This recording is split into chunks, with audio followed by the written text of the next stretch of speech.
changed in 2022 following the relaxation of COVID-19 restrictions. So most countries introduced those mitigation strategies in early 2020. And most of these measures were non-pharmaceutical interventions until early 2021 when mass COVID-19 vaccinations were rolled out. Many measures varied by country and have varied over time. Some of the measures which were introduced were international border closures, and that was especially important in Australia. Internal movement restrictions, mask wearing, quarantining, closing of shops, cinemas and theatres, working from home in many jurisdictions, school and kindergarten closures. And many of these measures have been shown to curb epidemics in the past, such as influenza epidemics, such as school closures. So in 2022, now we've seen most or nearly all of those NPIs have been abandoned in many countries, and other respiratory viruses have come back in some of those countries. So measuring these NPIs country by country is quite a difficult task, but Oxford have attempted to do this with a thing called the Stringency Index. And so they've got a composite measure there where they put together a number of different indicators indicating what level of restrictions have been placed by governments. So school closures, workplace, travel bans, et cetera, and they score them from 0 to 100. And you can see on the side here some of these examples of how they score those systems. So this is some way to get an idea of how much of an impact and where those NPIs are still in place. And here's just a plot here while the pandemic was going on that's in some places reached 100 and then has been slowly and steadily reduced in many countries since then. So where do we stand currently with the Stringency Index? So you can see here on this plot here that some countries still have quite high levels of stringency, such as China, whereas others have various restrictions depending on whether you're vaccinated or not vaccinated, shown in the red and the green there. But most countries have now relaxed most, if not all, of their NPI restrictions for COVID. And so what happened with respiratory viruses in the post-COVID infection period? And this is some earlier data shown up until the beginning of 2021. And this was data taken from the Global Influenza Hospital Surveillance Network. So they were looking at all sorts of respiratory viruses: influenza, RSV, rhinoviruses, metapneumo, parainfluenza, and human coronas, non-SARS, that is. And you can see here that during this period that all of these viruses were affected in some way or another. So the most recent ones in this study, the 2020-21 period, is shown in red compared to 2018-19 and 2019-20 in the blue and the yellow. And you can see while some of these viruses did circulate at low levels, influenza was very flat, RSV was pretty flat, and rhinoviruses circulated at lower levels, as did parainfluenza and metapneumo. So these changes had a dramatic effect on the circulation of influenza and other respiratory viruses during this period. So just to give you a snapshot of what happened in Australia over this period, this is taken from the New South Wales website, and they track a number of respiratory viruses quite closely. And this shows you up until the end of 2021 what was happening. So influenza was virtually non-existent up until the end of 2021, while other viruses such as adenovirus, RSV, rhino, and enterovirus circulated later in 2020 and also in 2021. And parainfluenza and human metapneumovirus only circulated in 2021, and that's shown in the red lines there compared to the other years in the other lines. So we did see a resurgence of RSV in Australia, and we did a study in 3 states of Australia: New South Wales, Western Australia, and Victoria. And this period here is where we would normally see a winter outbreak of RSV. In 2020, we didn't see that at all. In fact, it was delayed until quite late in the year in New South Wales, approaching summer, and then Western Australia in summer and Victoria in summer, shown in these later peaks on the right-hand side of this graph. So quite a delay with the non-pharmaceutical interventions in Australia. And this just shows you a little bit more information here on what was happening there. So just if you to orientate you into the different states of Australia. So Western Australia is in the far west, New South Wales in the east, and Victoria is on the east coast. So what we saw was a division based on the geographic location of those RSV viruses, and we saw mainly RSV-A outbreaks. We saw very few RSV-Bs during this period, and you can see the color codings here. The yellow is the Western Australia, and the red and orange is New South Wales and Australian Capital Territory, and the blue is Victoria. And you can see there from that graph that things were happening at the similar times, both in Western Australia and New South Wales, but the two different types of RSV were genetically different. This is based on whole genome sequencing. And you can see the blue dots followed the red and orange dots, meaning that the majority of the cases detected in Victoria emanated from New South Wales or from the ACT. There were a few cases in the bottom panel there with Western Australia shown in the blue, meaning that some of the Western Australian cases probably infected some Victorians, but most of the circulation was from the East Coast to the East Coast, and the West Coast stayed separate. So this is quite different from what we would normally see, where there's a real intermixing of viruses throughout the season. So what's happening with respiratory viruses currently in 2022? And again, I've referred back to the New South Wales data here. So you can see here that this is the early part of 2022 where there's no activity. And now we have this steep rise in influenza cases. In fact, it's a very early season, as you'll see in some of the later slides. And what's happening with some of the other viruses, so adenoviruses showing normal seasonality, and it's looking like quite a big season. Parainfluenza may or may not get off the ground this season. RSV in New South Wales has returned to a normal season. You can see here that it's quite high, higher than normal seasons. Rhinoviruses, this panel here, looks like it's going to be a normal season for rhinovirus. Human metapneumovirus is also on the rise here and approaching the highest levels that we've seen in the last few years. And enteroviruses in this panel here look like a normal season. So it does vary from virus to virus what's happening. So what's happening now with global influenza circulation, and this is data drawn from the WHO Global Influenza Surveillance System, FluNet, and that has currently about 142 national influenza centres in 115 countries. In fact, it's the oldest continuing program at WHO, established in 1952, and it's been going for 70 years this year. There's also 5 WHO collaborating centres who are at the top of this pyramid of the national influenza centres. We're based in Melbourne, right down here. And we've been operating since 1992, so we're having our 30th birthday this year. So here's the typical pattern which we see with influenza prior to the pandemic, with a rise and fall with the seasonality in the temperate climates of the Northern Hemisphere, and then this big hiatus where there was very little or no influenza, and then here we have influenza re-emerging in 2021-2022 season. And you can see it's got this funny dual peak arrangement, which is very unusual. Normally we see these single peaks. This is probably to do with measures taken to curb outbreaks of COVID-19. However, in the Southern Hemisphere, we again see this rise and fall, and then this big hiatus here. And strangely enough, we saw these summer peaks of influenza in a number of Southern Hemisphere countries, and a big outbreak was seen in Brazil. Which was unusual. And then again, the early winter pattern shown here in a number of countries, and you'll see some of those countries in a minute. So when you look at the Northern Hemisphere, the US more or less complements that earlier Northern Hemisphere plot I showed you. China's been quite different, a long hiatus, and then just influenza B. And very recently, we've been seeing some H3N2 viruses starting to emerge, but nearly all BVIC, which is very unusual for China. Japan has had almost no influenza circulating as recorded by the National Influenza Centres. India had a peak of viruses here, mainly H3s, followed by influenza B viruses in the second half of last year. In South Africa, they also saw this hiatus here and then an outbreak of mainly H1s with a few Bs, and they are currently having a H1 outbreak ongoing. In Australia, there's a long period here with no influenza circulating, and now we're seeing H3 viruses.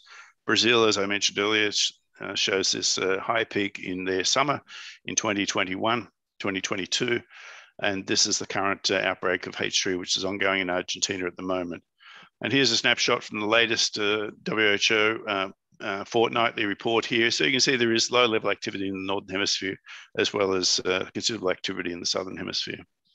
So just to give you a few more pieces of data here. So here's the laboratory confirmed cases in Australia at the moment, shown in the red line here.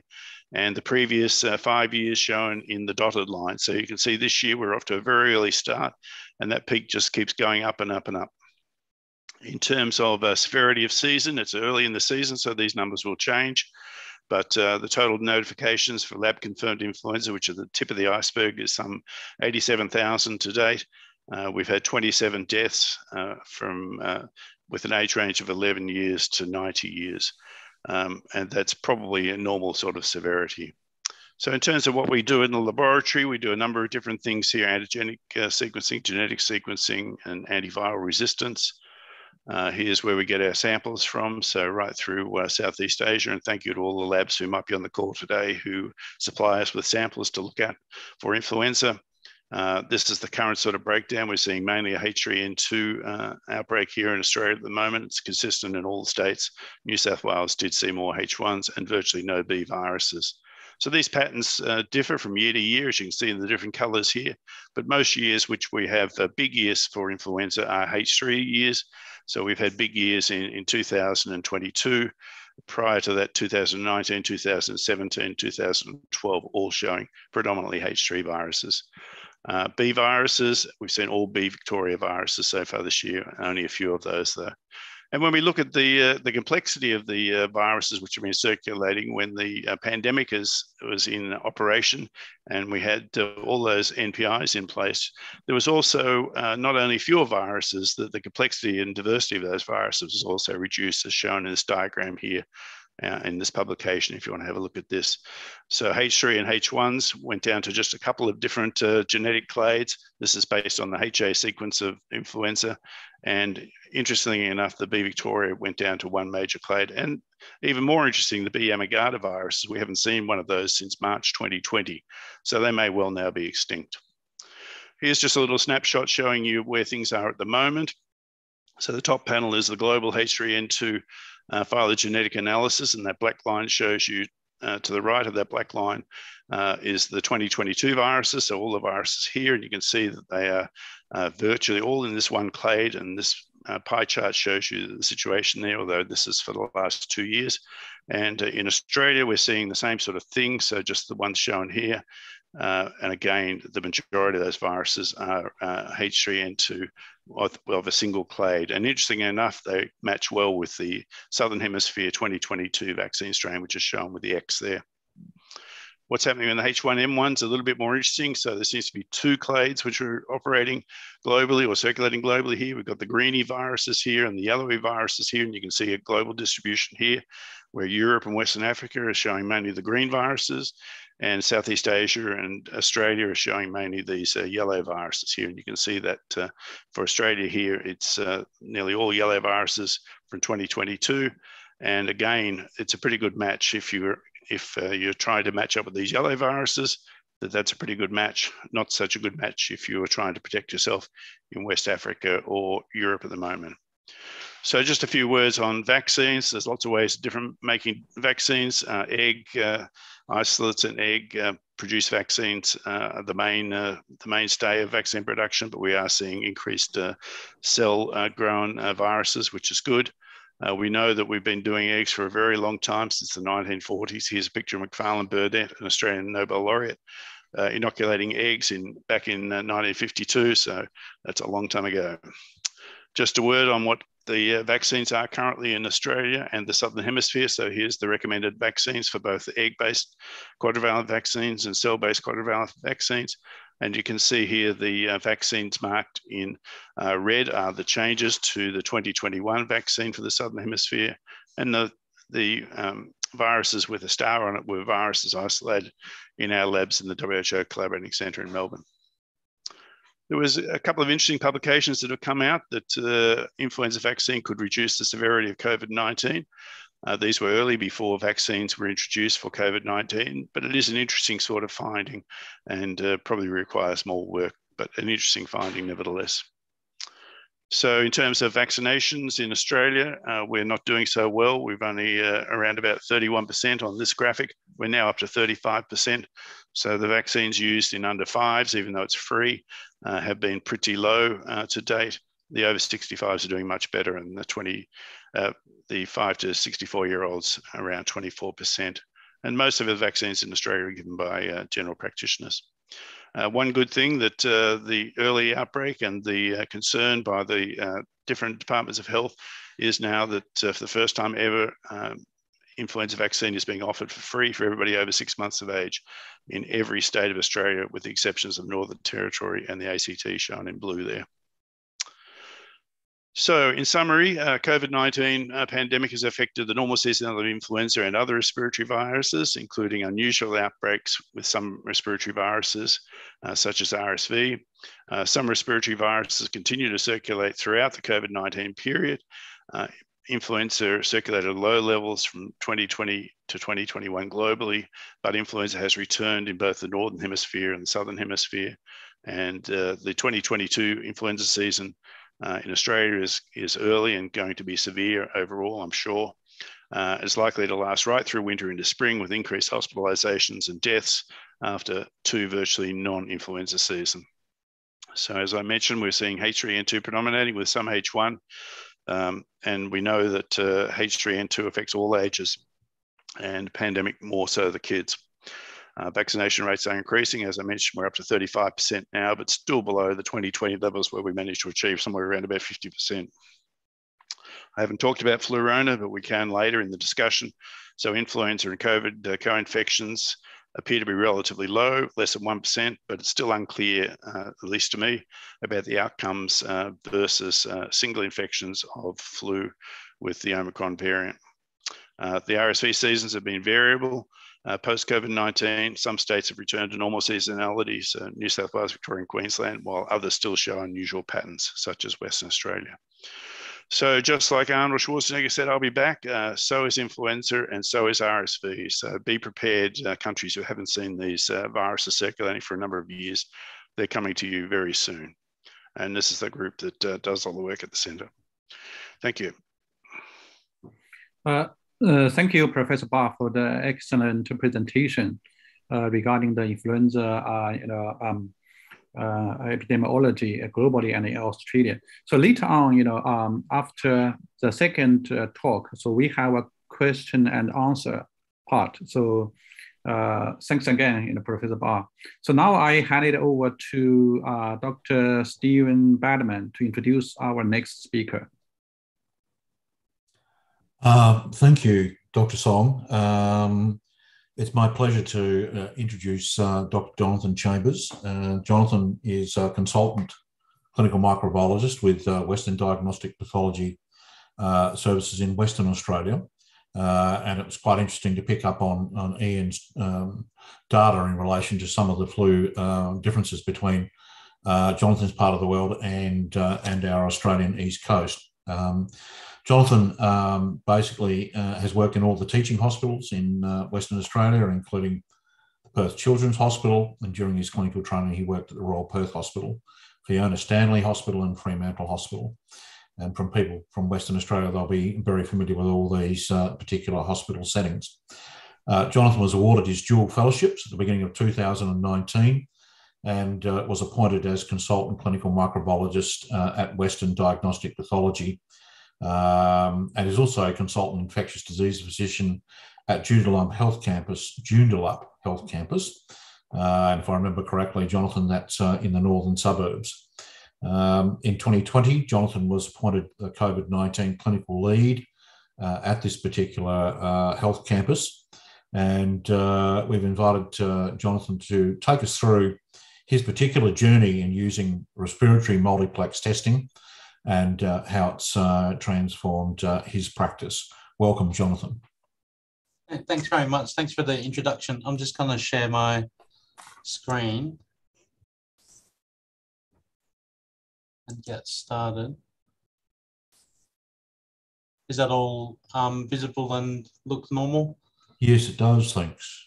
Excellent. So thanks very much for the opportunity to give a talk. I'm going to spend probably the next 15 to 20 minutes telling everybody how much of an impact rapid PCR testing has had in the sort of West Australian context. I found out today that there's a lot of people from all over the world listening to this talk today. So hello. The context that I'm going to talk about might be a little bit different, but hopefully it's just as relevant to where you're listening in from. But it's fantastic to have lots of people from all over the place. So I'm just going to go over who I am. I'm going to talk about the WA context, and Western Australia is a unique state in Australia. West Australians think they're unique as well.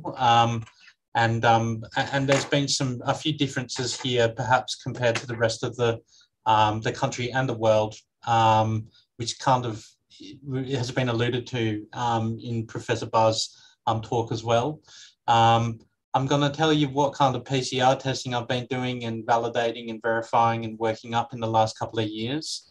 And I'm going to go over what is the impact of the introduction of rapid PCR testing, not just in the COVID era, but also pre-COVID era, because we actually started running GeneXpert, flu and RSV tests well before 2020. And then what the current context is, and is it still as effective as what it was when we first introduced it. So I'm an infectious diseases physician, and I'm also the COVID-19 clinical lead at a 700-bed secondary/tertiary hospital in the northern suburbs of Perth, the capital city of Western Australia. Now, no one really would have heard of Joondalup Health Campus outside of Perth, but the northern corridors of Perth is quite an expanding population base, and this hospital is getting bigger and bigger and bigger. It doesn't have the level of infrastructure or services that you'd expect in most tertiary or quaternary centres. However, its general services rival that of some of the major teaching hospitals in Perth, and certainly it's destined to grow to a 1,000-bed teaching hospital in the next 5 to 10 years. Our emergency department is regularly the busiest emergency department in the entire state and city.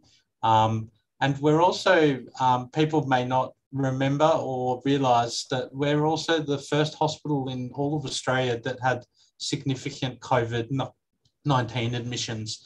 When we looked after a cruise ship that was unfortunately pretty much stranded, and the West Australian government took them in, and my hospital and myself leading the charge with the respiratory physicians here. We looked after them and actually had some quite good outcomes despite not really knowing what to do at the early stage of COVID. And I'm also a clinical microbiologist, a pathologist, and I've been working at Western Diagnostic Pathology, and I've overseen the introduction of more molecular PCR assays over the last 3 years than I have in my entire career. I haven't even seen the amount of products that we've verified and implemented, particularly with COVID-19, even just with CAFED alone. In my career with Westerns, we've introduced 3 different separate assays, and that's just the respiratory ones. There's probably there's a couple of more as well. So we've definitely been working hard introducing new PCR testing. And the other thing that nobody would really know, so NATA is the organisation that basically accredits laboratories in Australia. And we actually had the first PCR NATA approved in Australia, which is something that I'm quite proud that we did. This is my hospital. I'm actually sitting here at the moment. It's quite a new infrastructure. We've got quite good infection control infrastructure. It's a public-private partnership hospital, which some people around the world may be familiar with. So in Western Australia, we have a public health system, and they actually contract Ramsay Healthcare, who I work for, to run Joondalup Hospital. There's a private hospital as well as a public hospital, and the mix is quite good. So I get to see a lot of general infectious diseases patients when it's not COVID. I'm a bit focused on COVID at this point in time. So the WA context, it's been very different in Western Australia. In fact, compared to the eastern states, we've only just stopped quarantining travellers about 3 or 4 months ago in this state. In many respects, the joke in Australia is that Western Australia is a little bit behind the rest of the country, and certainly with the introduction of COVID, we've managed to keep it out, and maybe we were ahead of the eastern states, but certainly the numbers and the trends, we're very much behind the eastern states. So we've had a fairly strong willed government sort of led approach to try and prevent COVID-19 from circulating in Western Australia until vaccination levels were thought to be adequate. That's meant the last couple of years, we've actually had very unique risk stratification and risk assessments being applied to certain scenarios. For instance, we've had city and statewide lockdowns only after the emergence of 1 or 2 cases and probably no more than sort of 7 to 14 secondary cases in some scenarios over the last couple of years. So in that context, actually access to molecular testing, which is obviously the most sensitive test for COVID that's widely available, has been actually very important, and timely access to rapid testing has been critical to make certain decisions in certain circumstances in this very risk-averse environment that I've been living in and the people of Western Australia have been living in with COVID prior to our borders opening in the sort of the first quarter of this year. We've also had a unique, probably to anywhere in Australia and certainly lots of the world, but the centralised decision-making process. We've had lots of public health orders. We've had lots of restrictions and controls even placed on the pathology testing and medical decisions that we've been able to do under the Public Health Act, and for good reason in many cases. So one example is during a period where we had no COVID-19 in Western Australia, which was for almost 18 months, we had no detections outside of state quarantine facilities. We had a ban in place for rapid antigen testing. So we didn't have access to some of the tests that other parts of the world have also taken for granted. As a result of its obvious sort of analytical sensitivity is slightly inferior to molecular-based tests and the like. So what PCR testing have we been doing in hospitals? So Western Diagnostics, who I work for, at hospitals like Joondalup Health Campus and other hospitals that we provide microbiology for. Since 2019, we implemented at all of our major sort of public emergency department hospitals, the Expert Express Flu RSV rapid PCR. Now, in the hands of our lab, and the actual turnaround time for the test when it's put on the analyzer is quite fast. But in the hands of our lab, we're basically able to turn around about 95% of the flu and RSV PCR results on patients within a couple of hours, which I think is pretty impressive. And basically back then, we were doing almost 100% of our PCR tests back within 4 hours, which compared to a conventional PCR, which was prior to the introduction, this was taking a day or longer, was kind of revolutionary for these hospitals and the emergency departments. In 2020, with the arrival of COVID-19, we hurriedly implemented commercial high throughput normal core laboratory PCR testing on the routine analyzers and extraction systems, in addition to the normal respiratory PCRs that we'd have been doing. So we were still doing the Gene Expert flu and RSV prior to this. And then mid to late 2020, CareFeed produced the first widely available rapid PCR, the COVID-19 Gene Expert. It was in low numbers, not widely available, and it was only really able to be used for certain restricted urgent indications. And so this is quite commonly used for admission of patients to ICU with epidemiological risk factors and the like, and other respiratory patients with influenza-like illness that needed COVID-19 excluded quickly.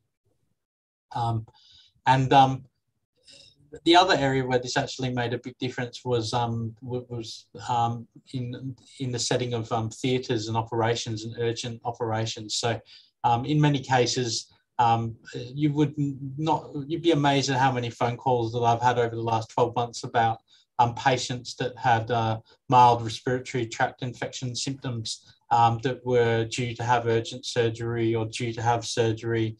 And in many cases, this was used to exclude COVID in a rapid and urgent setting to allow people to proceed with operations and to reduce sort of excessive use of resources, special theatres, special PPE and the like.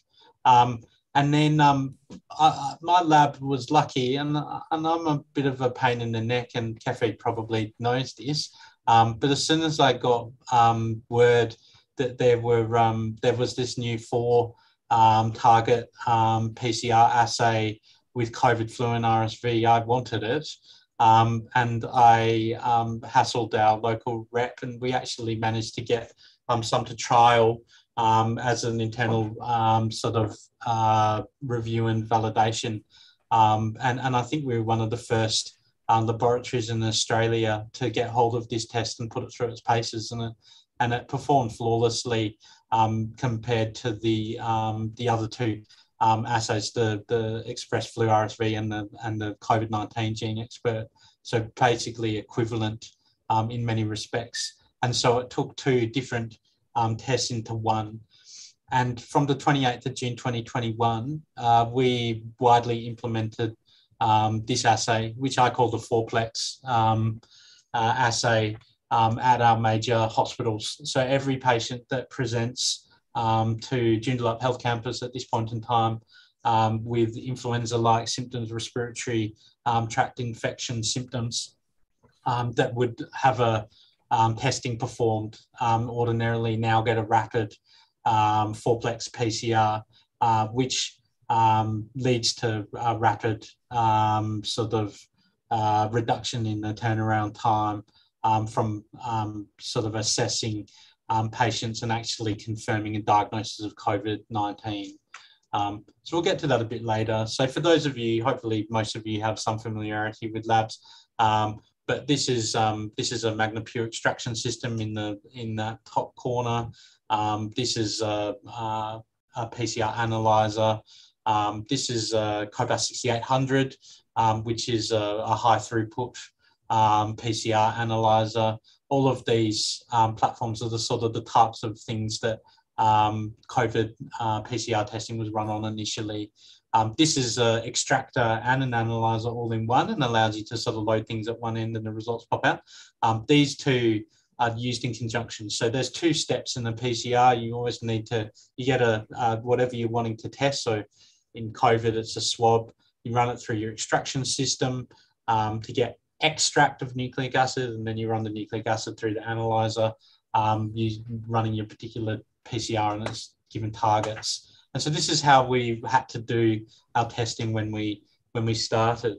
Now, point of care PCR testing, you know, this is for COVID-19, but it's just as applicable for other PCRs. So it's fast, easy to use. I mentioned, you know, most of the CAFED assays the results are available in less than an hour. The runtime is actually often a little bit less than that. But in the hands of a lab doing lots of specimens and other things like transfusion medicine and stuff, we'll turn most of the tests around in under 2 hours, which is revolutionary compared to the 24 or 48 hours prior. It's pretty easy to use. I like to think that if a pathology microbiologist can run a test, then anybody can run a test. So I can run this test pretty easily. I struggle to get the information onto the laboratory information system, but that's the same with any test. It's not the fault of the test itself. These rapid PCRs are equivalent, if not better, in many cases to the routine sort of high throughput core PCRs. we regularly have this run by staff that have no formal molecular training. These are just core jack of all trade laboratory scientists that run these tests, and even technicians as well, and they have no problems with it. It's a very simple platform generally, and this is true for the CAFE Gene Expert line. We have no problems, and because you're setting up these individual tests one at a time, usually in a safety cabinet, there's an absolute huge reduction in the risk of contamination, which is not the case when you're setting up 96 well sort of high throughput routine PCRs. Disadvantages, it's a PCR test. I mean, you think that's an advantage, but if you're using it for clearance and things like that, to de-isolate people, PCRs are very sensitive, and from the perspective of COVID, you can detect it for a very long time, whether or not that's viable virus or just fragments of nucleic acid in non-viable nucleic acid. Who really knows in many cases? But it can be a problem when you turn around these tests quite quickly if they're ordered for the wrong reason. You need to have it hooked up to your laboratory in some way. Generally, some places around the world have put these into emergency departments. Point of care testing in emergency departments in Australia has a mixed history of success. Frequently, these sort of fairly sensitive machines can be broken in the hands of untrained personnel that aren't always doing and running these tests. You know, the rapid PCR, you can get lots of channels and you can get lots of machines and you can run lots of rapid tests and you can approach the number and volume of testing as a core laboratory analyzer. However, the reality is that you just can't do the thousands of tests or justify the cost of doing thousands and thousands of tests on these rapid tests. So they can do a small number of tests really well and really quickly, but once you start getting to thousands and thousands of tests, it's just not as efficient as a core laboratory doing it.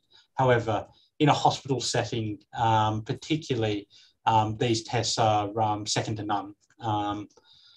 So this is the Gene Expert system that I'm talking about. There's multiple different sort of modules that are available, including a giant one, which I forget the name of, but we have a 16 module unit sitting in the lab just next door to where I'm giving this talk. Very easy to use. You can see there's little slots. One slot equals one cartridge, which equals one testing sort of system. And it's really easy to use, doesn't take up much bench space, and it's really good for satellite laboratories. So there's a picture of that. How much testing have we been doing? So in the last 12 months, we've done over 6,000 fourplex tests. In the last month alone, we've done about just under 600 tests. The makeup of who's ordering these tests, so the vast majority of the tests being requested are coming from my emergency department, and they're mostly on patients that are being admitted to hospital. They're not doing them for patients being discharged generally. The rest of them are basically made up of urgent admissions that are either in the ED that didn't get tested but ended up getting tested on the ward when they come in, and paediatrics. So there's streams of patients that kind of get urgently admitted from the emergency department. So 90% of the testing is being done in sort of the urgent setting of my hospitals. And in the last month, about 27%, just under 30% have been positive for COVID. Very few RSV, very few influenza, but there are some, but it's not even enough to rate a percent.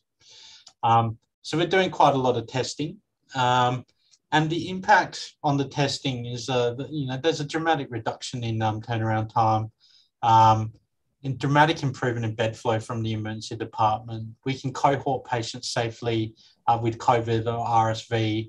The diagnosis is often made in the ED before they've even left the ED if they take the swab when they're meant to. We've got improved infection control, reduced pathology testing. Once the diagnosis is made of COVID or influenza or other tests, it does stop emergency doctors from requesting other investigations and other tests, which actually saves an enormous amount of money, probably much more than the cost of doing the rapid test in the first place. We've got a reduced length of stay because they've got a diagnosis earlier, which focuses people and their investigations and management. We've got a reduced use of antibiotics, reduced use of oseltamivir, which is yet probably to come, the reduced use of Tamiflu. And we definitely, over the last couple of years, have had a significant reduction of resources in theatres, but PPE, staff, precautions, all of that. The only time that I've ever had an emergency physician come up to me and say thank you for all the work that I've done is about the implementation of the rapid COVID and influenza testing in the emergency department. It's made a dramatic difference to the way that they do their work in this hospital and around Western Australian hospitals. They've done similar test introductions. And I mean, it's powerful that the emergency physicians, hopefully there's not too many on, but they're very good at complaining about the lab.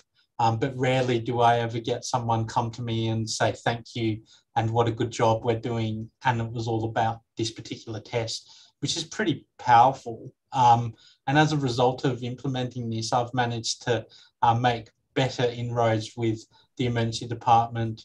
And really the combination of this, the combination of the early diagnosis has completely changed the patient journey in many cases.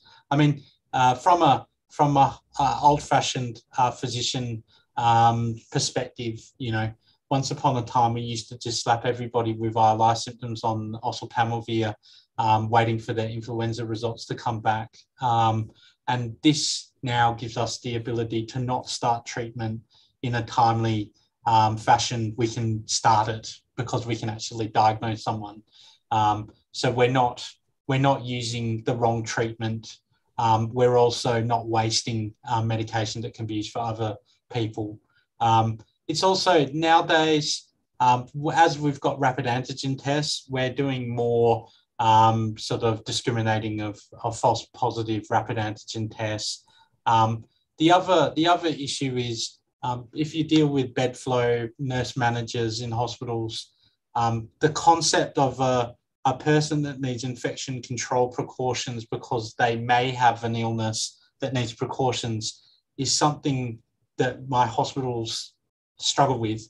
It's very easy to move patients through hospitals once you've got a positive result. Once you know what their infection control journey is, flu positive equals gets this drug, they can be released from isolation on this day, they have to occupy this particular room for this length of time, and it just helps manage hospitals significantly. Probably running out of time, so I'll just go quickly for the last couple. What's the cost? It's about $200 for everything that we do. So the cost of the 4-plex testing is just one small component of testing in the hospital that I'm in. So we do a full respiratory panel. We've got people that do the collections, the cost of the lab and blah, blah, blah. So about $200 per patient. And, you know, to put it in perspective, $50 for a course of Tamiflu, $150 for the blood cultures, urines, and everything that get collected when people don't have a diagnosis.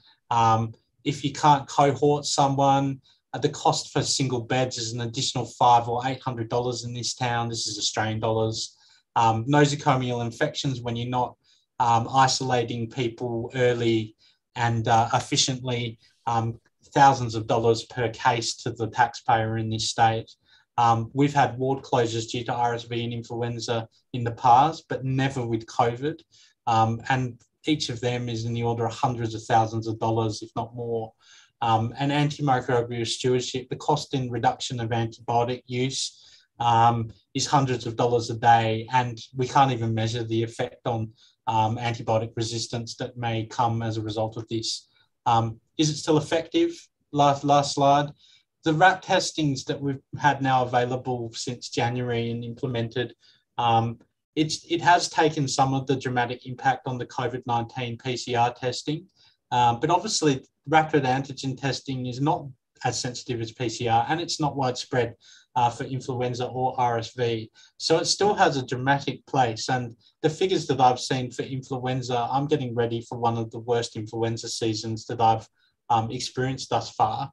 And so I think that this will still have a dramatic impact on my patients and the emergency departments. The paediatricians love this test because they can cohort their RSV patients. And with the rising rates of influenza and other respiratory viruses that may be added to different platforms in the future, you know, this is always going to be patient journey changing. And that's how it's changed my, and probably all of your practices in hospitals. Thanks to Joondalup Health Campus and Ramsay, Western Diagnostics, the Helios Group Lab, APSR and CAFED for inviting me to give the talk. Sorry if I went a little bit over. No, that's fantastic. Thanks, Jonathan. I mean, it just clearly highlights, I think, a number of features of what it's like to work at the clinical coalface in the context of COVID-19, as you described, but also what sounds like what is going to be another serious and very busy time as the flu season scales up for you as well. I might just take this opportunity to just remind our both our speakers and panelists that they're welcome to feel free to type an answer to some of the questions that have come up in the question and answer tab. But I might also just take a couple of questions from there as well. And perhaps this first question for you, Ian, has come from Katia Silaniz. And the question is it possible that the 2021-22 influenza virus strain or strains has mutated or changed due to the COVID-19 pandemic? In Katia's part of the world, they're seeing many cases of flu in patients who have received the flu vaccine, but are still presenting nonetheless. Do you have any particular thoughts on that? Yeah, it's hard to imagine how that would occur. You know, influenza has been doing its own thing in its own way. And as I showed in a couple of those diagrams, you know, the number of clades which has been circulating have been reduced. What we saw in some parts of the world where these viruses have been circulating, the Northern Hemisphere vaccine wasn't as well matched to the current Southern Hemisphere viruses or the viruses that were circulating in the Northern Hemisphere. And that's because, you know, it's been quite difficult to try and predict which way things are going to go. Back in 2020, when we had to make the vaccine calls for the Northern Hemisphere in 2021, you know, there were very few viruses to actually analyze. And so we've made a choice then, and that continued on. So maybe there wasn't such a good match for the Northern Hemisphere, but I don't think, you know, COVID could really drive influenza in any shape or form, apart from the reduction in circulating varieties, if you like. So I think that's the biggest impact of COVID-19. Okay, thank you, Ian. And perhaps just a question for you, Jonathan, just off the back of what you're describing as some of the test options that are available to you, and clearly the impact of that at the ED coalface. One of the questions on the screen is, you know, would you be willing to use expert COV2 flu RSV test outside of the flu season? And if so, what do you think would be the potential scenarios in which you might use that, if at all? So infection control is what we do in hospitals. Like one of the roles of clinical microbiologists, ID physicians employed in major hospitals in Western Australia and around Australia, obviously. We routinely do these tests, and it's actually, to be honest, easier to do these multiplex PCRs outside of the respiratory virus season. Now, I have to answer to directors of medical services that pay pathology bills. I'm in a unique and weird position where I work for both the pathology company that does the tests for the hospital and the hospital who outsources the pathology testing to the pathology company. So I'm always in the awful position of having to try and find the balance between clinically what's needed and how much things are going to cost. But I'm only ever questioned on the cost of testing at the peak of these respiratory virus seasons. So when the testing is as it is at the moment, we've got probably the highest level of PCR testing occurring at the moment, because we've still got a lot of COVID in Western Australia. And we've also got the beginning of the influenza season coming through. Bizarrely, no RSV. I mean, the last couple of, prior to COVID, you used to see the RSV come through, which heralded the flu season to come through, but that seems to be out the window. But when I was in the lab releasing results, I had a number of influenzas come through to report. So the long and short of it is, this is a powerful test. When you've got the viruses circulating, it's probably just as powerful, if not more powerful, when you don't. Because otherwise, if you don't have it, you've got patients sitting around on the ward in isolation and precautions, potentially getting medication that's not without its side effects, waiting for PCR results to come back to confirm diagnosis. And in a COVID flu scenario, that might be a rapid antigen negative patient that could have flu or could still have COVID, and delaying it by 1 or 2 days before initiating appropriate therapy, or initiating therapy that's inappropriate because they don't actually have the virus, might be a problem. So I'm pretty keen, as long as people are willing to continue to support it, it's powerful all year. Thank you. That's a great summary. And on that note, I'd like to take us into the next section of our webinar, which consists of a group of invited panelists, all specialists in their own field. And what we plan to do in this short session is provide an introduction to each of our panel guests. And then we've basically constructed some questions that we would like to put to our panelists in pairs, and provide an opportunity then for them to reply, which we hope will build on the details that were provided in both Ian's session and also the one that Jonathan has presented to us as well. So without further ado, I'd like to firstly introduce you to Dr. Oz Molan, who's the Director of Procurement at Path West Laboratory in Western Australia, and is an adjunct senior lecturer at Edith Cowan University in Perth. So many thanks, Oz, for making the time to join us. And I don't know if Dr. Song would like to introduce Dr. Megan Rees.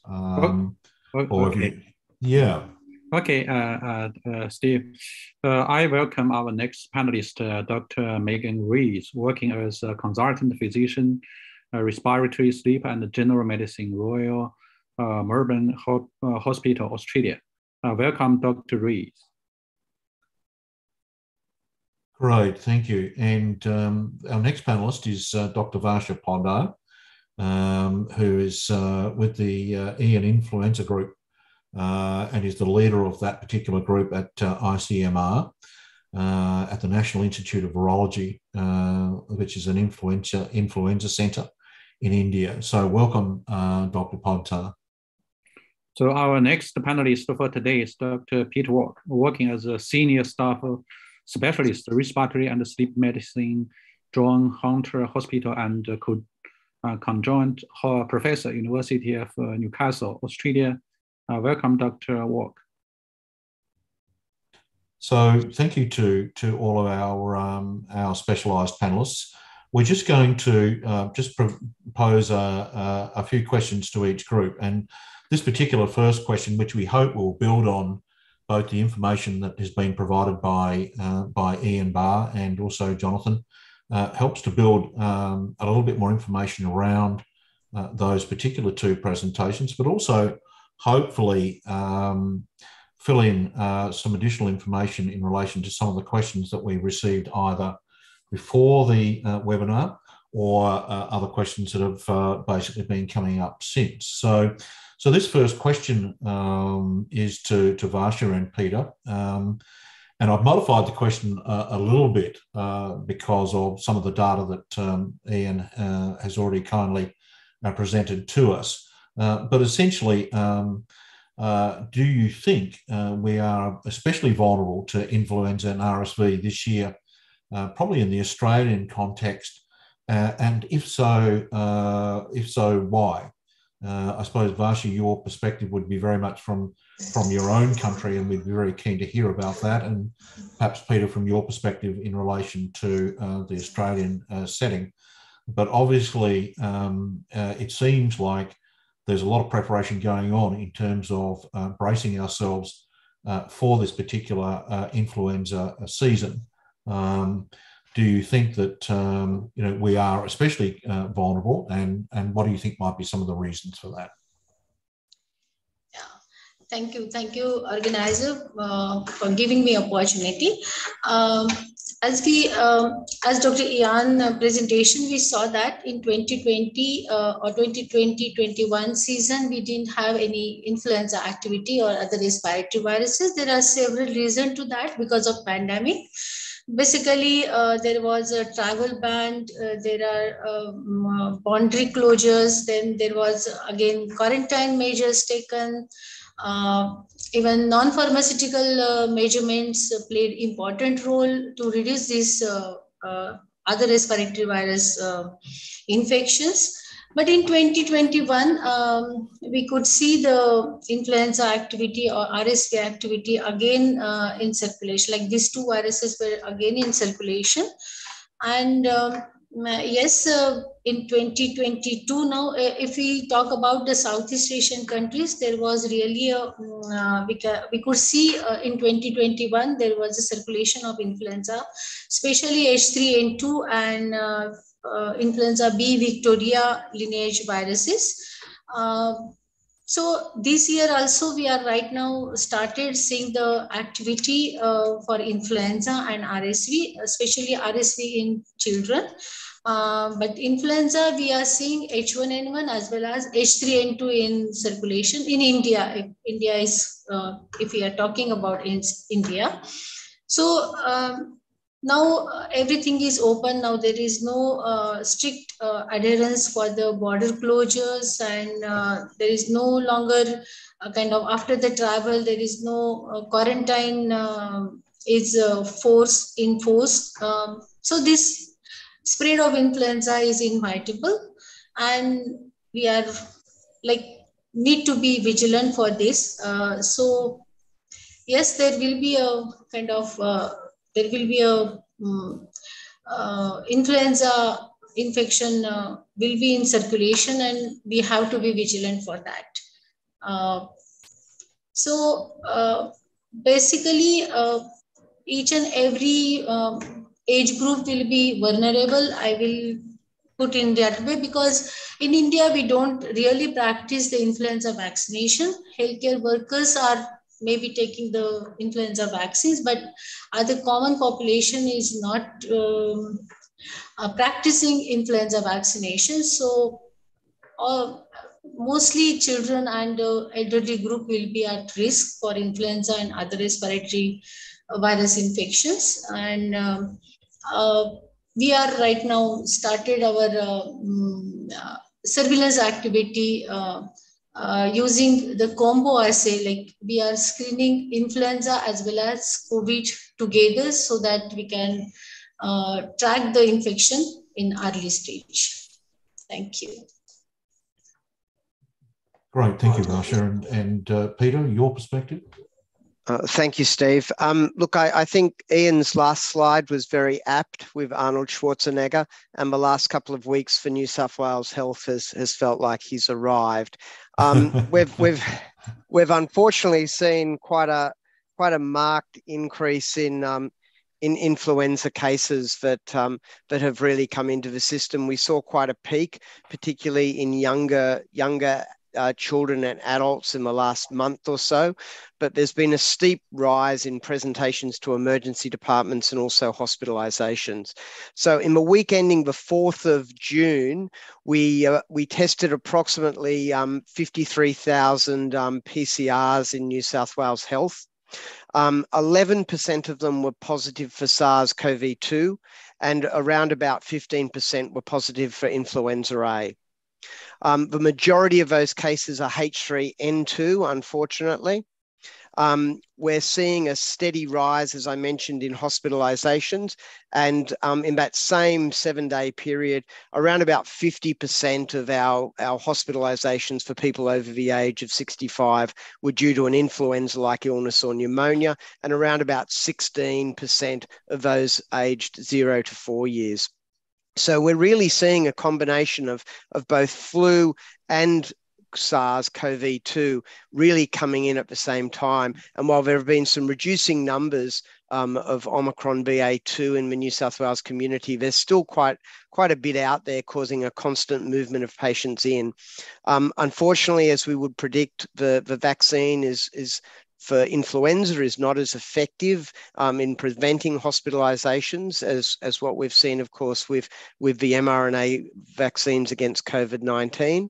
And so there's a proportion of those patients that are requiring hospitalization have in fact been vaccinated, but that's not anything that's terribly unusual, and I think just reflects what we would expect. Amidst all of that, there's been a sprinkling of RSV as well, and probably about 2,000 to 3,000 positive PCR results for RSV in that week as well. So it's really all in all been a very, very busy time, and the steep rise in influenza cases amidst an ongoing problem with COVID-19, it certainly hasn't reached its peak yet. So I fear that there may be some worse to come. Okay, thank you, Peter. I might ask Dr. Song if he'd like to introduce Dr. Megan Rees and Dr. Varsha Podkar to the next question. Is that okay with you? Yeah, okay. Thank you. The next question. Could you display the question 2? So basically, what can we learn from the Northern Hemisphere flu season? Should we be shifting focus in 2022 away from the COVID alone to a set of respiratory pathogens, including SARS-CoV-2, influenza, and RSV? So Dr. Varsha, Dr. Megan Rees, and Professor Barr. So Dr. Varsha Podkar? Yeah, so as Dr. Ian has showed in his presentation that yes, we are now seeing the influenza activity in Northern as well as in Southern Hemisphere. And even in Southern Hemisphere, in Australia, the flu season is started early and it's quite severe this year. So we, in other parts of the world, we should be prepared to see this kind of influenza season in other parts, basically. So in Southeast Asian countries and that to India, we are already vigilant for the influenza activity, and we have started seeing the cases also. As I mentioned that we are seeing H1N1 as well as H3N2 in circulation right now. And in children, we are also seeing the RSV.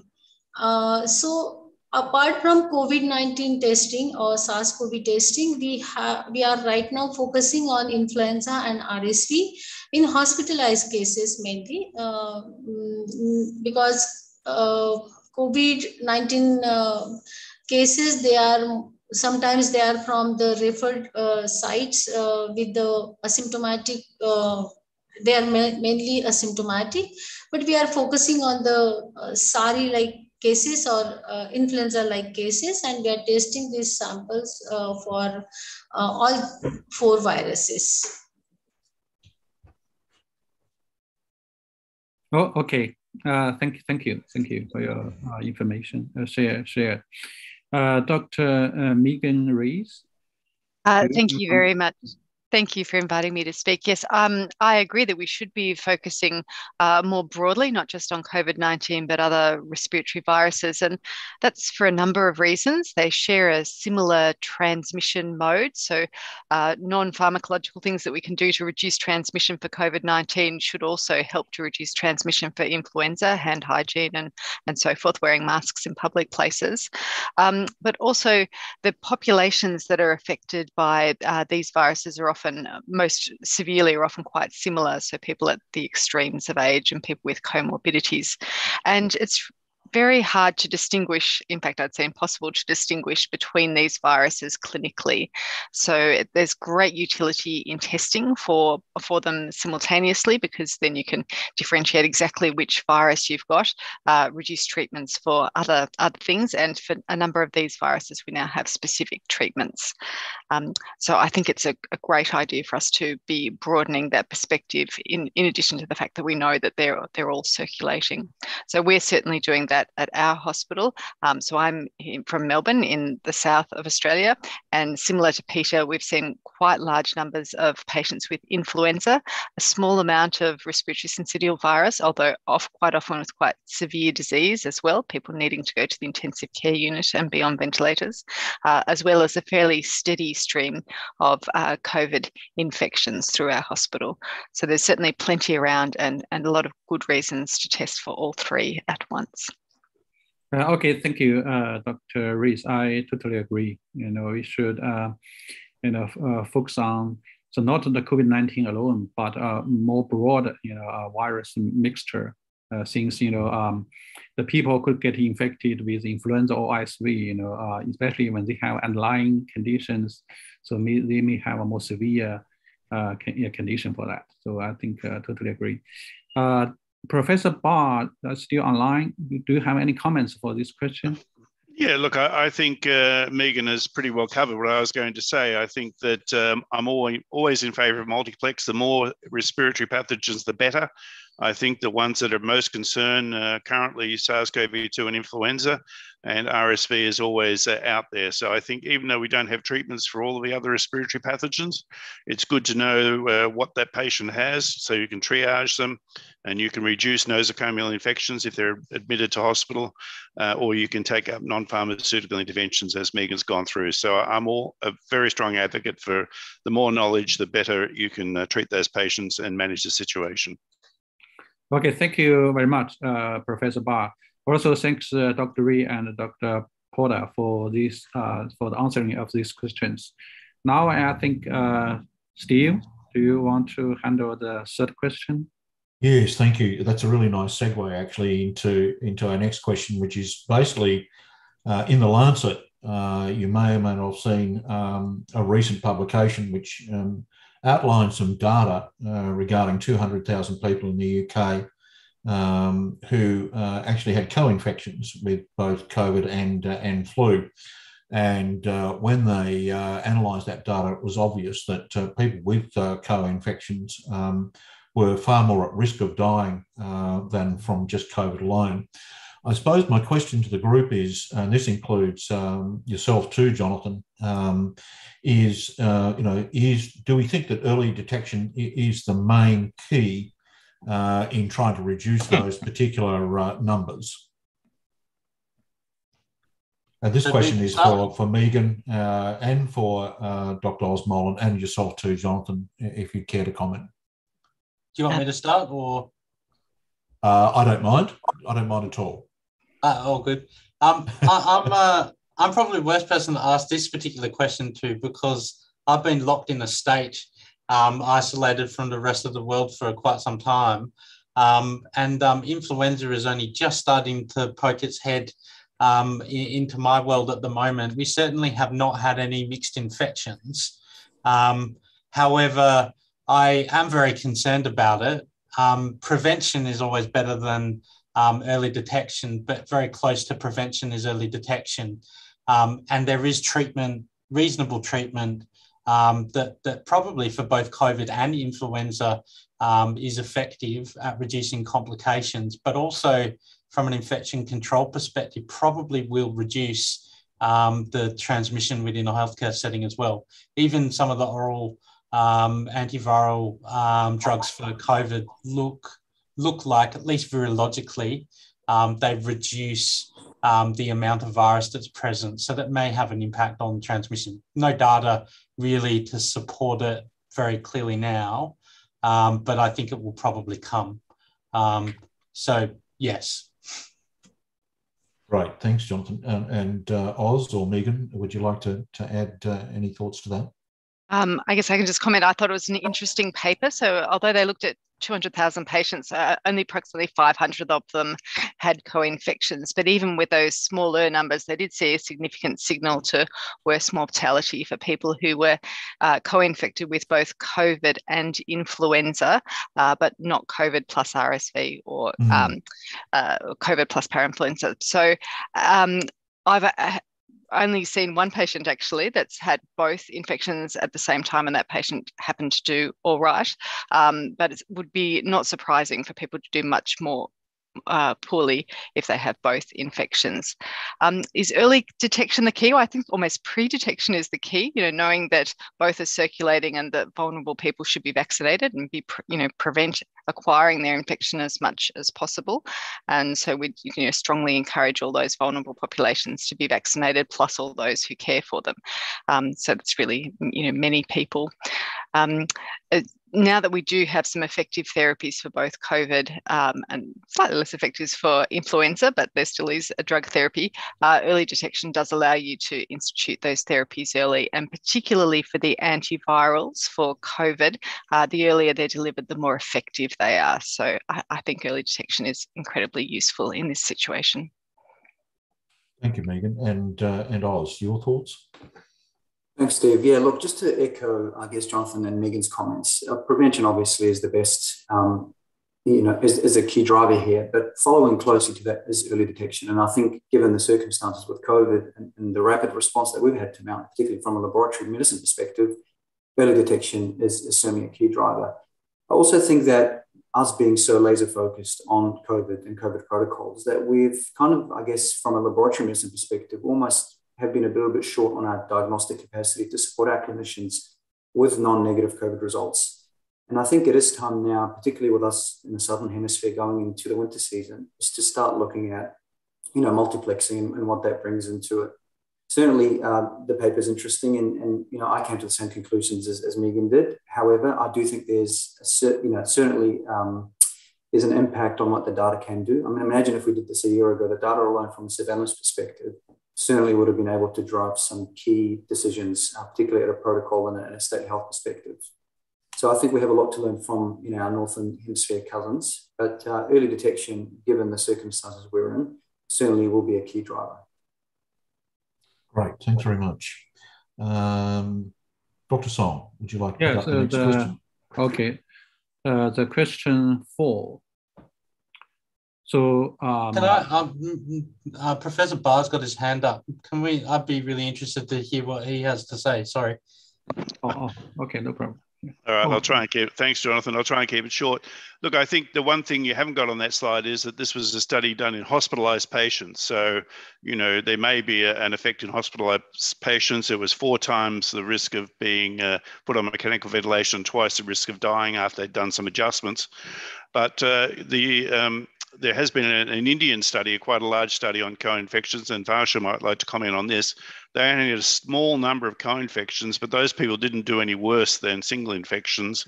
Varsha, I don't know whether you want to comment on that. And there's also been other papers. There was a Chinese paper that showed that dual infections patients did worse as well. But Varsha might like to comment on her Indian study.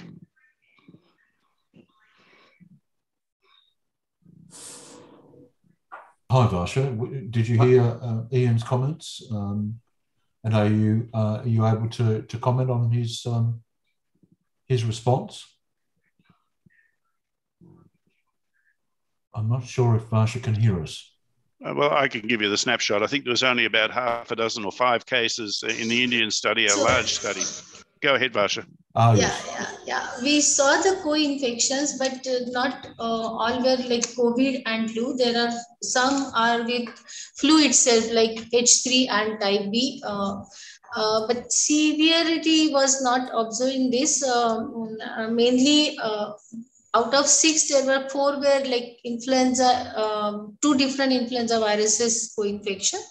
And we know that antivirals are available for influenza, and timely they got the treatment also. So severity was not actually observed in these cases. Yeah, and they were hospitalized and general community. Great. Thanks very much for refining that point. And yes, I'm sorry, I couldn't see your hand up either. So thanks for picking that up, Jonathan. Dr. Son, would you like to, go to the next question? The next question is how can fast and accurate detection and differentiation of the coronavirus 2 influenza and RSV, because they have applications on isolation triage decisions in the hospital, emergency department, and wider hospital management. So I will ask Dr. Molan, Dr. Walk, and Dr. Chambers to have some comments on these questions. So Dr. Molan. Thank you, Dr. Song. Look, this is, I guess, simply put, anything that's fast and accurate, particularly in the clinical setting or a laboratory medicine setting, has, noticeable positive flow and effects. I guess particularly, and I'll let Jonathan and Peter answer this from a clinical perspective, but I would imagine, unnecessary isolation is obviously reduced if not avoided. And from a triage perspective, I guess resources can be effectively utilized, reducing impost. From a pathology perspective, turnaround times are always a key driver, a key performance indicator for us. They're also improved, optimized. We also have to think about, patient touch points. If we can allow the quick, accurate detection and differentiation in one single pass of all those respiratory pathogens, from a collector's perspective or from a phlebotomy perspective, we are reducing patient touch points. And that does have flow-on effects for, elements that are usually certainly overlooked in this current climate. And that's the workforce management and health wellbeing perspectives for our, workforce. Certainly from a hospital, the wider hospital management, definitely costs are implicated here. So we see a reduction of costs. But from a clinical perspective, I'll let Peter and Jonathan add. Okay, thanks a lot. I think it's true. Since coronavirus 2, they have different property for the contagious. So it's very important, to isolate, to do the isolation, also the decision, which virus the patient may have, so we can isolate, the patient into different area. So I think that's a very important strategy in the ER department. Thanks a lot for Dr. Molan. Dr. Walk? Look, I think that's exactly right. And as Dr. Rees said earlier, I really can't tell the difference clinically between COVID-19, influenza, and RSV essentially in patients. They're similar sorts of patients and they have similar presentations. So having access to rapid diagnostics that are accurate really does allow patient flow to occur a lot more efficiently, allowing patients to get out of emergency departments and into wards. The numbers of patients that we're having now are exceeding our single room capacity, and we're starting to cohort viruses together in 4-bedded bays. And really, we don't have any choice. In a perfect world, we would have more single rooms available, but that's simply not the case, and certainly not the case in the immediate future.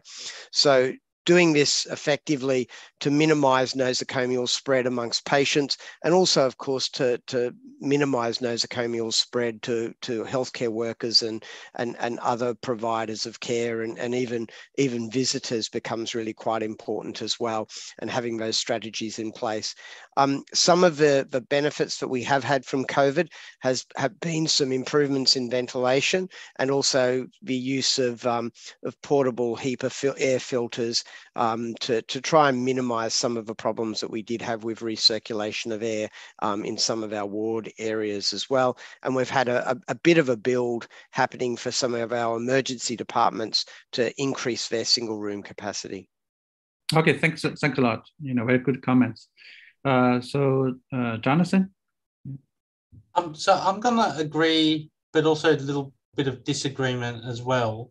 So definitely rapid COVID testing and multiplex PCR testing, dramatic impact on patient flow, making diagnosis in ED is critical. Yeah, but the problem, and this question deals with isolation triage decisions, and one of the biggest issues that we've got, and still rapid PCR testing isn't fast enough and isn't implementable enough at the front door to really, it'd be so powerful if we had rapid multiplex PCR that had the same sort of turnaround time, point of care characteristics as the rapid antigen test to really truly stream people into the right area of the emergency department.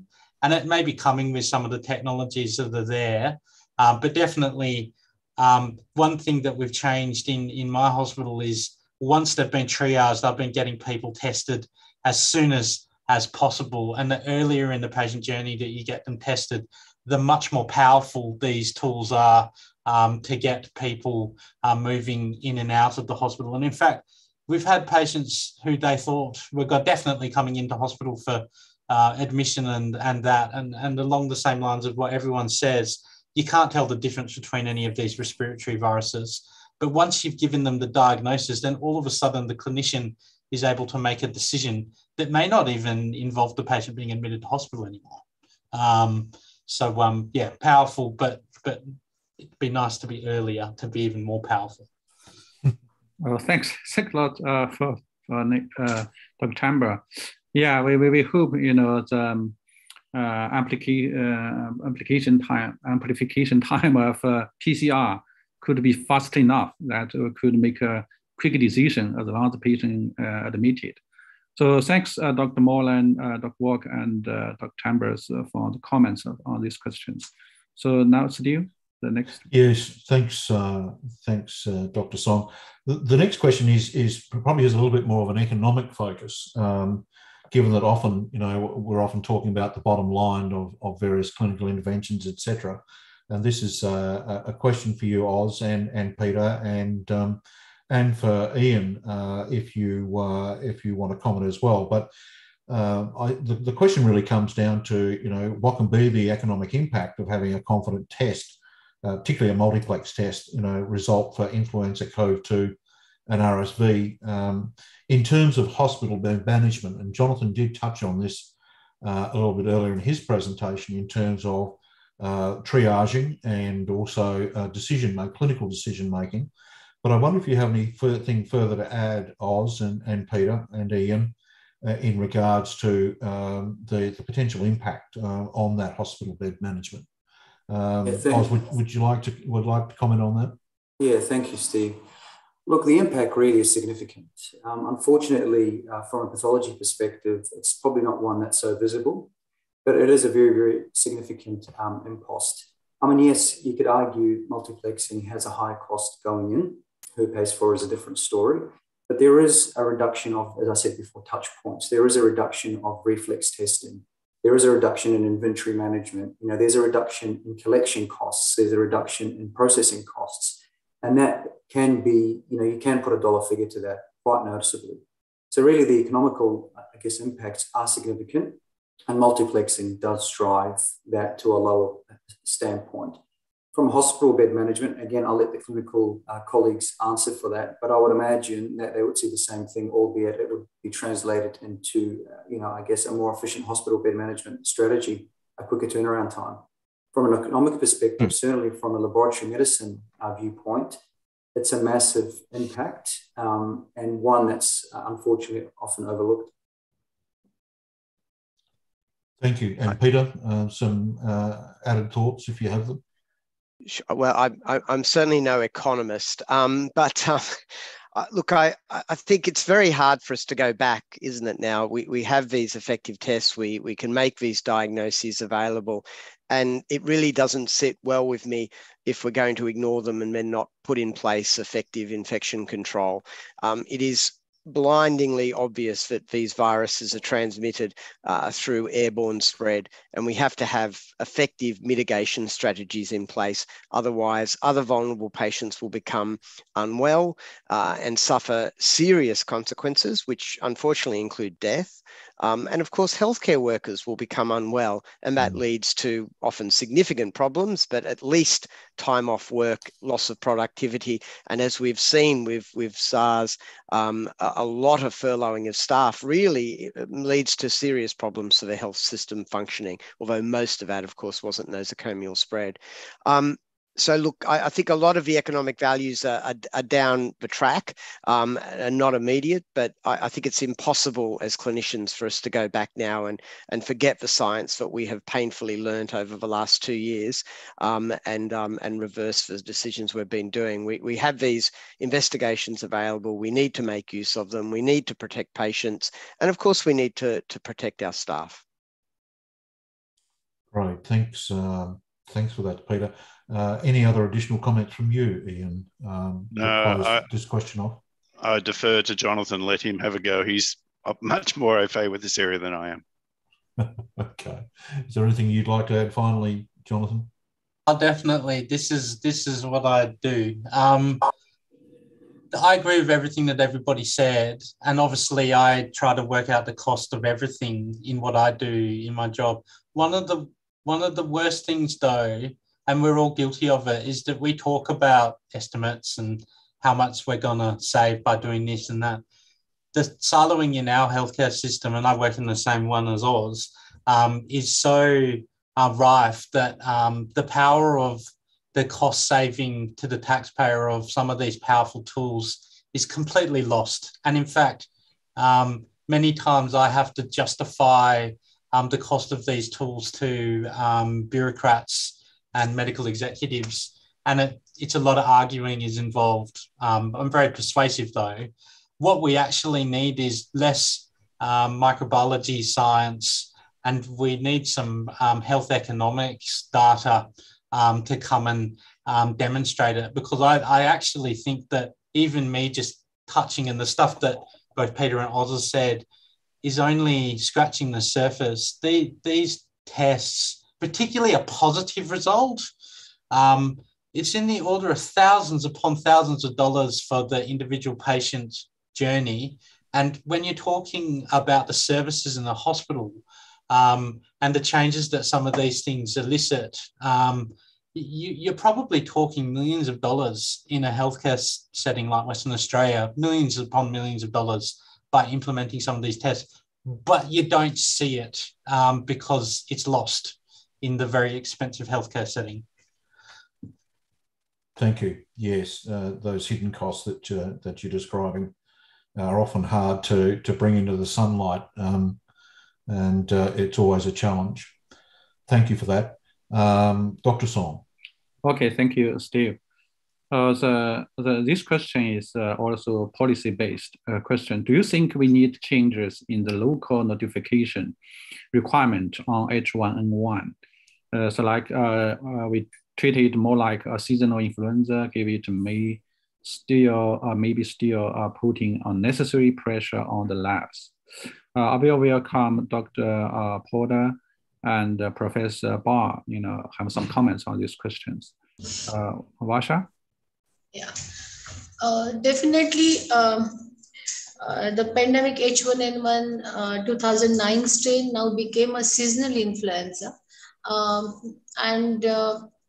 Yes, we need to treat it as a seasonal influenza, and local notification system has to be changed. Still in India, most of the laboratories or most of the clinicians are chasing for the H1N1 reporting basically, and not a holistic approach has been taken. We have already given the technical inputs to the government to change this, change the policy decision that not only the H1N1 should get notifiable to the government, but all the influenza viruses in the season has to be reported. So this has been taken care at India level actually, and now we are trying to impose that they should at least, the laboratory should take the diagnosis for at least to rule out influenza A or B. If it is A, then the treatment lines are basically same for influenza H3N2 or H1N1, or for that matter for influenza B. So at least they can rule out influenza, whether it is positive or not, and not to chase only H1N1. So that on the decision-making level, we have reached that level also. And now in this season, the laboratories are advised to report all the influenza cases. Okay, thank you, Dr. Potter. Professor Barr, do you have any additional comments? Yeah, look, I think that's good news from Varsha. Certainly India has been preoccupied with reporting H1N1 and not even testing in some labs for H3N2 virus. So that's a major deficiency. The rest of the world, as far as I know, reports on all influenza cases. In Australia, it's a laboratory notifiable disease. So if you have a laboratory confirmed case of influenza, then that's reported up the line. And that's some of the data I showed you earlier on. With many of the tests, they're now just discriminating between influenza A and influenza B. So they don't discriminate between the subtypes of influenza A, which is a little bit of a shame, because it's good to know what's going around for both antiviral resistance patterns and also in the case of some countries who have spillover of zoonotic influenza viruses, that we can pick those up as well.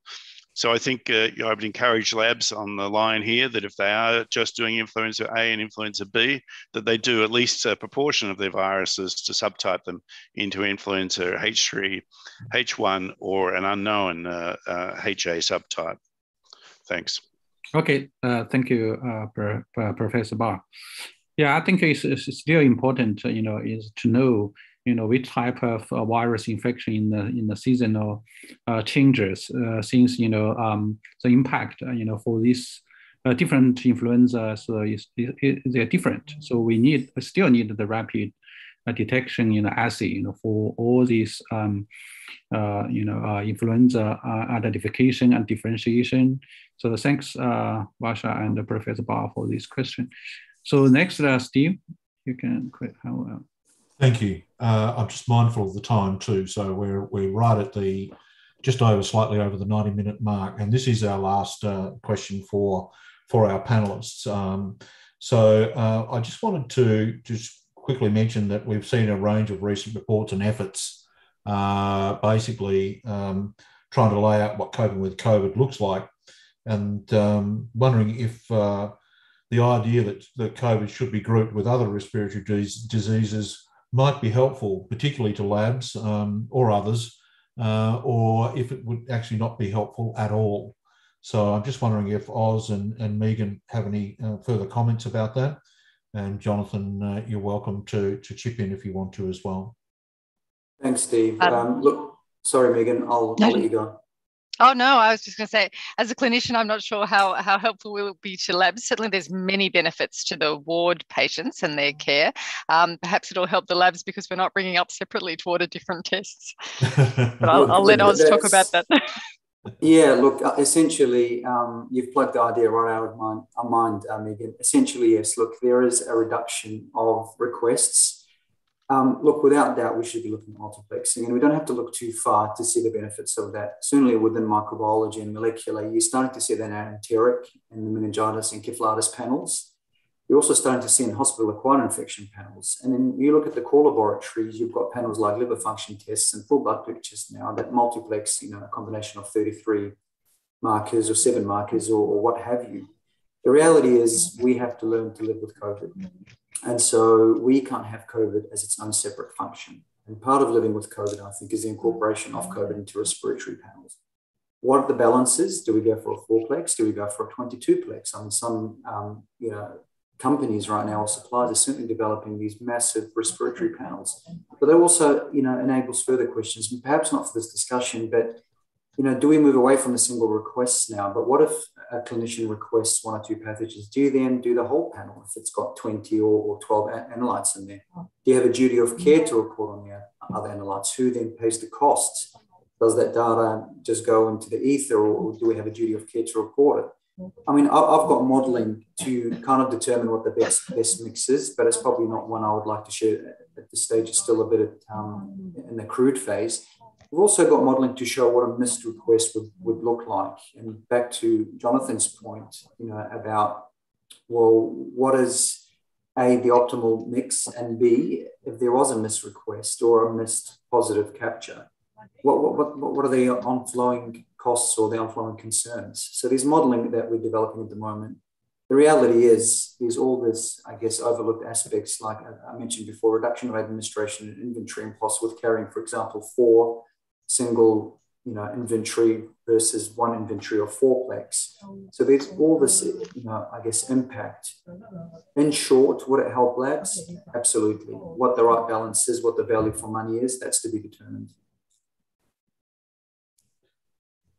Thanks very much, Oz. Jonathan, any final comments before we move on to take-home messages from today? So the syndrome-based multiplex PCR testing is definitely the future, not only in respiratory, but in all of the things that Oz touched on, which Pathwest does do a very good job at doing and moving towards, as all the rest of the labs in Western Australia do. We do have to draw the line, though. Like at the moment, there are assays available that do 20 targets. And there's sometimes we've got to remember in pathology that too much information for a clinician can sometimes be a problem.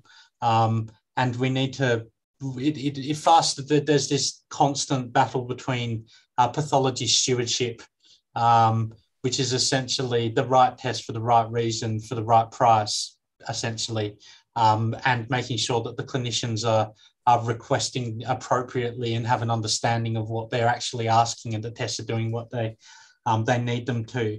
And definitely with COVID, and definitely with the major circulating respiratory pathogens, which most Australian labs are very good at testing for routinely. But we do need to be able to provide those additional tests that are outside of the standard syndrome and multiplex testing, both clinically when relevant in special circumstances, but and also in a research setting. But not all respiratory viruses need to be tested for, and multiplex testing can go too far. And the best example is fecal multiplex testing, where lots of labs around this country are testing for parasites that are of dubious pathogenic consequence, but they're getting treated on every single day. Someone's being treated inappropriately for blastocystis as a result of a report that I put out. And so we've got to be careful that we don't go that far.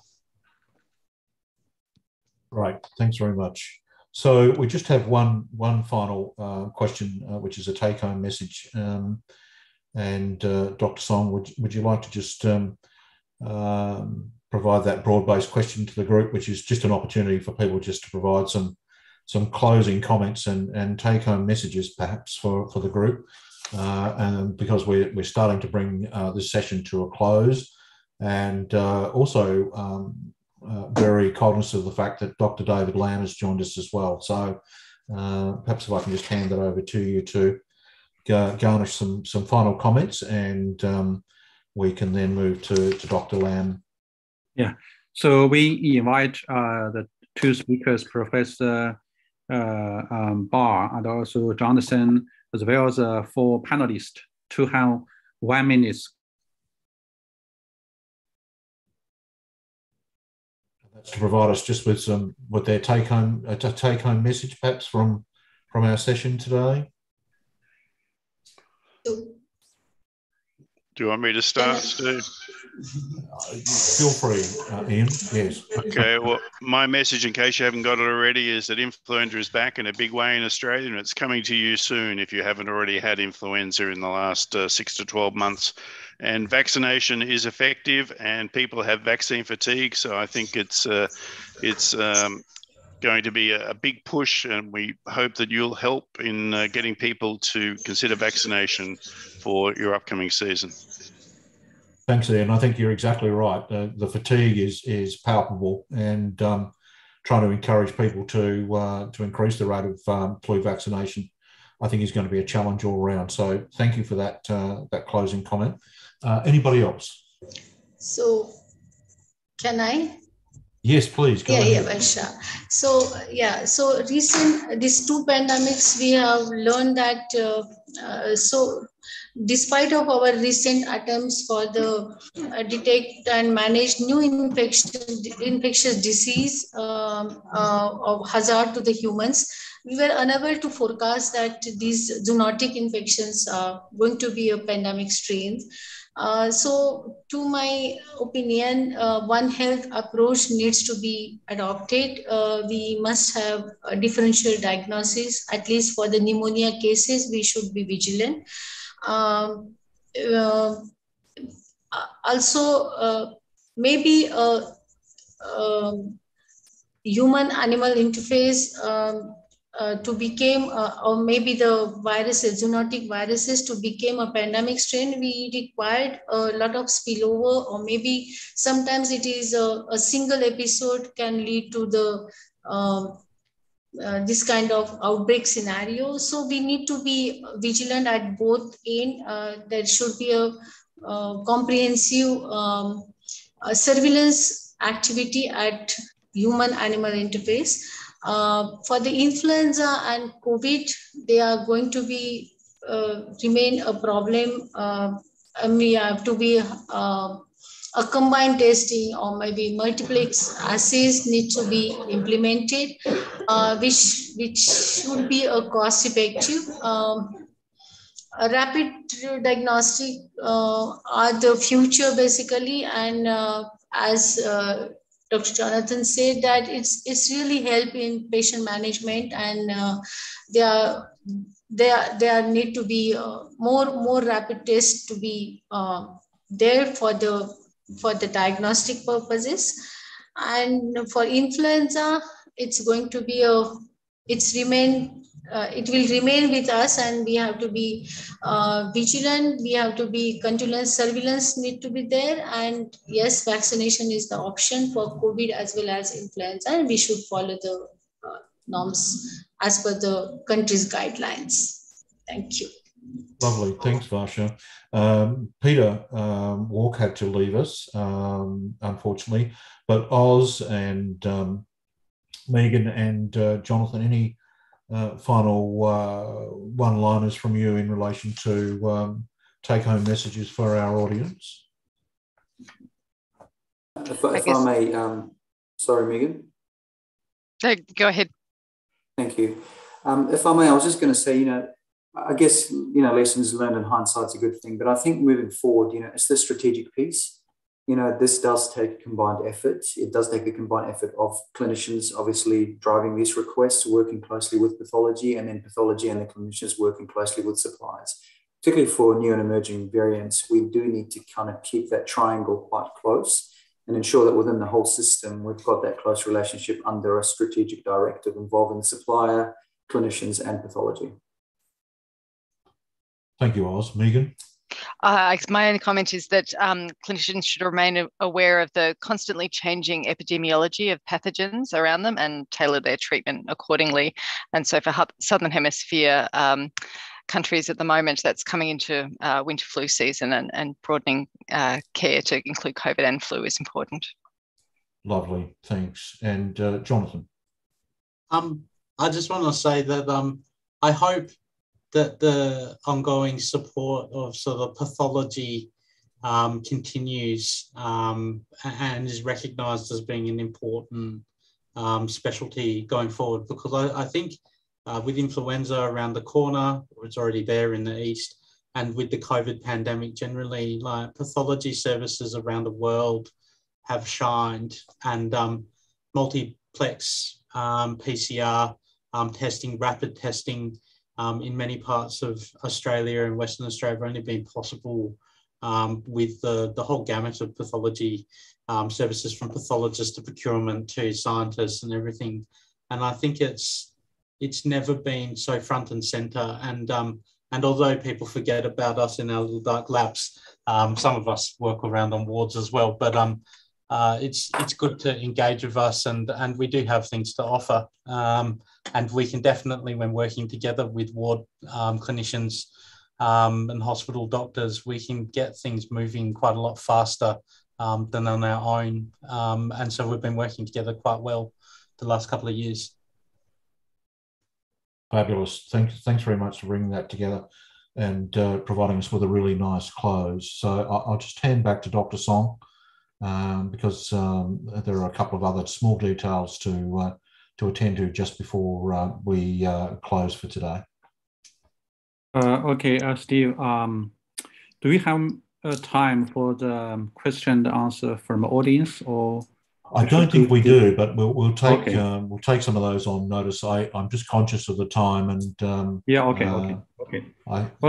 So thanks in all the attendees, to enter attend the webinar today. So I welcome everyone to complete the poster webinar service through the link posted in the chat box. So now I welcome Dr. David Lam, the president of APSR, to speak on behalf of the APSR.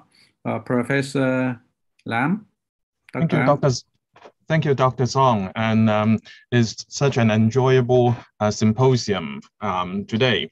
And on behalf of the Asian Pacific Society of Respirology, I would like to take this chance to thank the speakers for bringing us important information on how to prepare better for the COVID-19 and also other infectious agents. Thanks to Professor Barr and also Dr. Chambers and for their talks. And also, I would like to thank Dr. Molan, Dr. Rees, Dr. Potter, and Dr. Wak, although he has left the webinar today, for their very informative discussion. We learned a lot from them.